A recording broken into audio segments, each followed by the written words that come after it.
Good morning and welcome back student to Shanti Kunj online classes.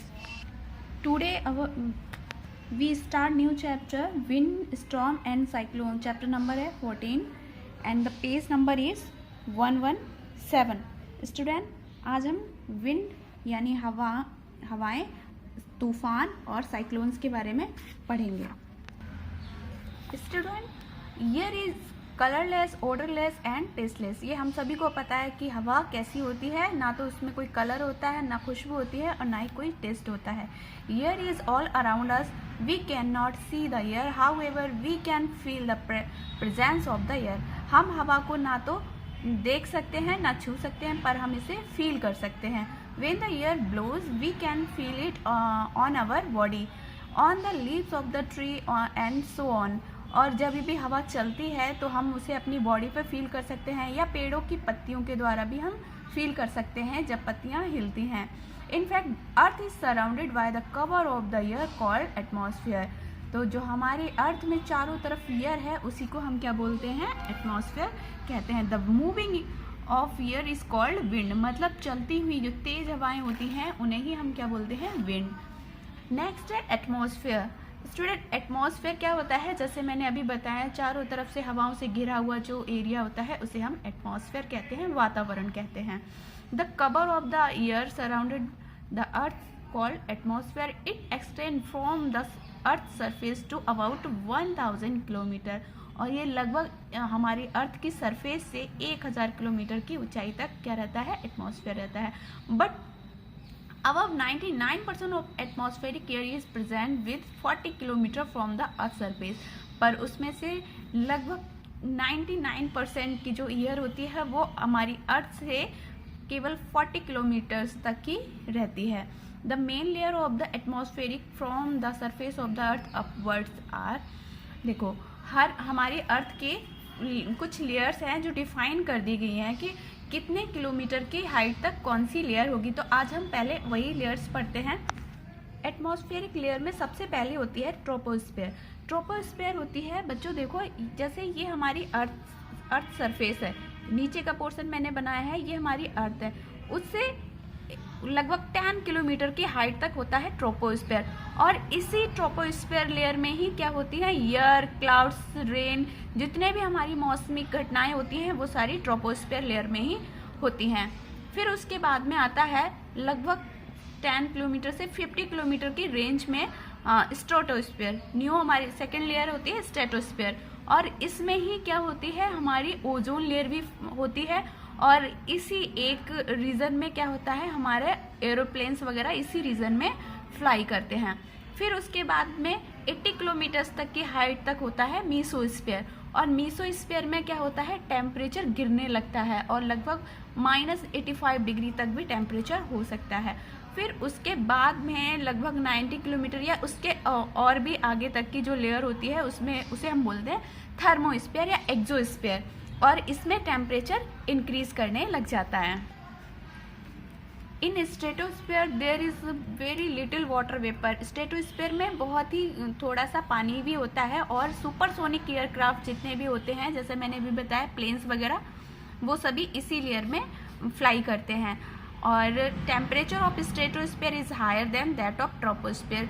यानी troposphere से इसका temperature थोड़ा high होता है and remain nearly constant up to height of 25 kilometre की height तक इसमें कांस्टेंट टेम्परेचर रहता है.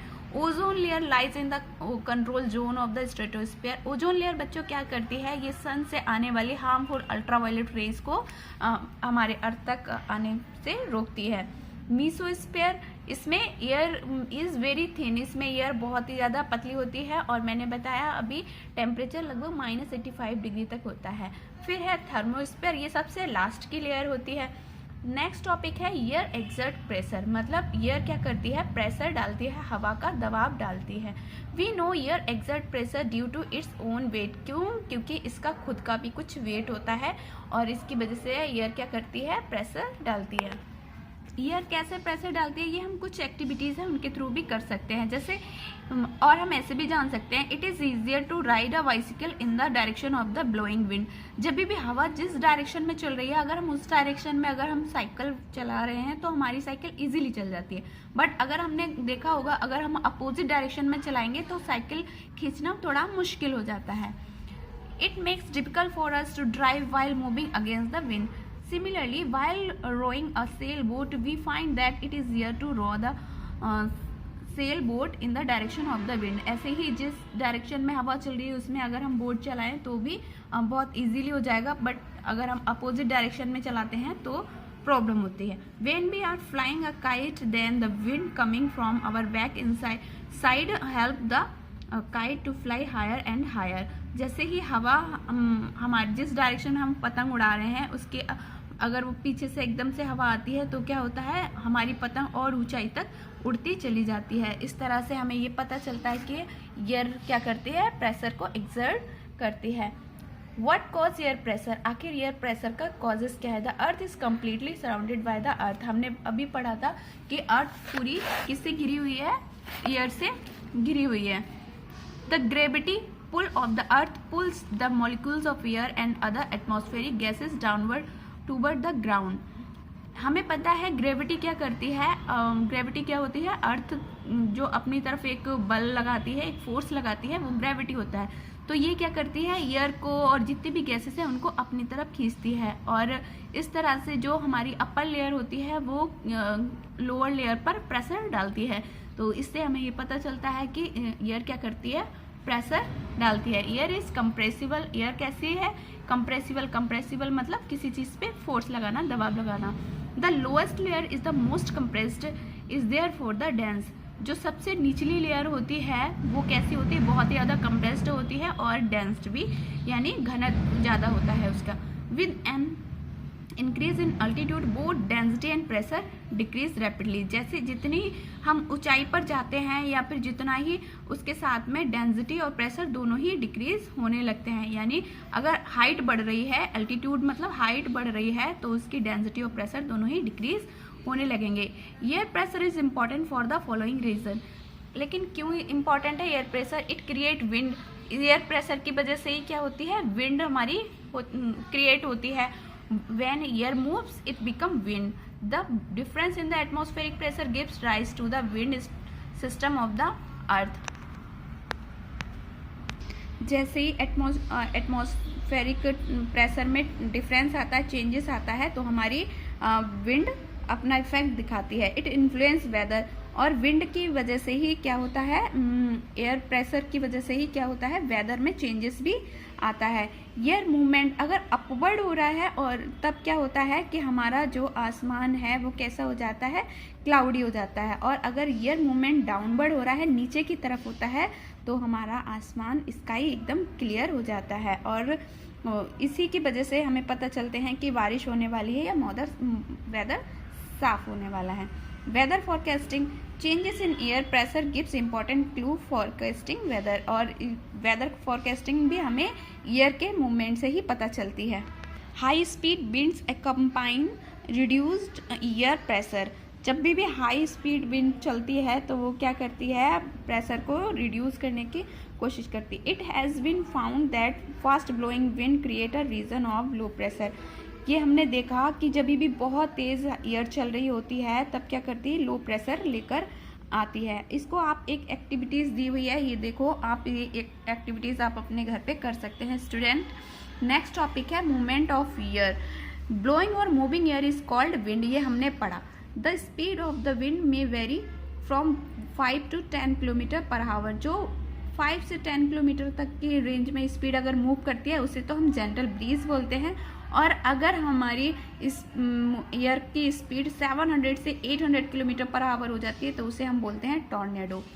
The speed and direction of wind is affected by the following factor: location of the earth, rotation of the earth, local condition, height from the ground. यानी इन सारे factors से क्या होती है, स्पीड की डायरेक्शन, विंड की डायरेक्शन में changes आते हैं। Effects of air pressure, wind are cause due to difference in air pressure. Wind क्या करता है, जब भी एयर प्रेशर में डिफरेंस आता है तो विंड उसके कारण से होने लगती है। वार्म एयर इज लाइटर, जो गर्म हवाएं होती हैं वो हल्की होती हैं। As it rises it cools and spreads, जैसे ये बड़े ऊंचाई तक पहुंचने लगती हैं ये ठंडी होने लगती हैं और फैलने लगती हैं। Once it cooled the air start moving back to the earth, और जब भी ये ठंडी होने लगती हैं तब ये अर्थ की तरफ वापस आने लगती हैं। The region from where the air rises an area of lower pressure is created, जब भी एयर बढ़ती है, ऊंचाई तक बढ़ती है तो प्रेशर क्या हो जाता है, कम हो जाता है। Atmospheric pressure influence weather, upward movement of air causes cloudy and the downward movement of air cause clear sky, जैसा मैंने अभी बताया था कि जब भी हमारा एयर का अपवर्ड मूवमेंट हो रहा है तो मौसम कैसा हो जाएगा, बादल वाला, क्लाउडी हो जाएगा, और जब डाउनवर्ड मूवमेंट होता है तो स्काई क्लियर हो जाता है। सो स्टूडेंट, अब आपका ये होमवर्क है, मैंने इसमें कुछ टिक लगाए हैं, ये अब भी आप कर लीजिए। नेक्स्ट लेक्चर में मैं इसको कंप्लीट कराऊंगी, और तब तक आपको ये जो डी ग्रुप में दिए हुए हैं क्वेश्चन, एटमॉस्फेयर किसे कहते हैं, विंड, स्ट्रेटोस्फेयर और थंडरस्टॉर्म, तो आप यहाँ तक अभी तीनों पॉइंट कर लेना, मैंने सब पे टिक लगा दिए हैं। क्वेश्चन नंबर 1 का आंसर आप यहाँ से लिखेंगे, इसके सेकेंड टर्म का आंसर यहाँ से लिखेंगे, और ये पूरा यहाँ तक करेंगे टॉर्नेडो तक, और स्ट्रेटोस्फेयर को आप यहाँ से यहाँ तक करेंगे, फिर एक ये लाइंस भी इसमें ऐड करेंगे। ओके स्टूडेंट, नेक्स्ट लेक्चर में फिर मिलते हैं, तब तक के लिए बाय बाय।